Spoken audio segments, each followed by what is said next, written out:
పరిశుద్ధ గ్రంథములో నుండి యెహెజ్కేలు గ్రంథం 18వ అధ్యాయం 25వ వచనం. అయితే యెహోవా మార్గము న్యాయము కాదని మీరు చెప్పుచున్నారు.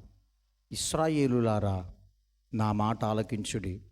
నా మార్గము న్యాయమే, మీ మార్గమే కదా అన్యాయమైనది. ప్రియమైన దేవుని బిడలారా, ఇశ్రాయేలు ప్రజలు వారు వెళ్ళేటువంటి యొక్క మార్గము సరైనటువంటిది అయితే కాదు.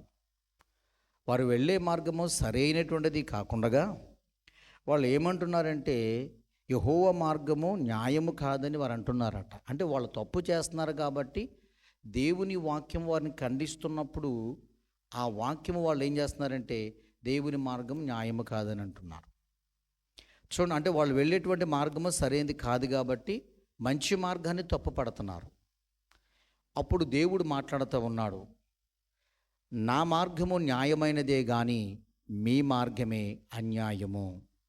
అన్యాయములోనూ అక్రమములోనూ నడుచున్నటువంటి జనులు మంచి మార్గము కనబడుతున్నప్పుడు అది మంచి మార్గం అని అనరు, చెడ్డ మార్గంగానే కనిపిస్తుంది. కాబట్టి ప్రియమైనటువంటి దేవుని బిడ్డలారా, మనం వెళ్ళే మార్గము మంచిది చెడ్డది. దేవుని మార్గము న్యాయమే కానీ అన్యాయము కాదు. మనుషుల మార్గమే అన్యాయము. అన్యాయ మార్గముని నడవవద్దు కానీ దేవుని మార్గములో నడిచి న్యాయముగా జీవించు, ప్రవర్తించు. అట్టి దేవుని ఆశీర్వాదం నీకు కలుగునుగాక. ఆమేన్.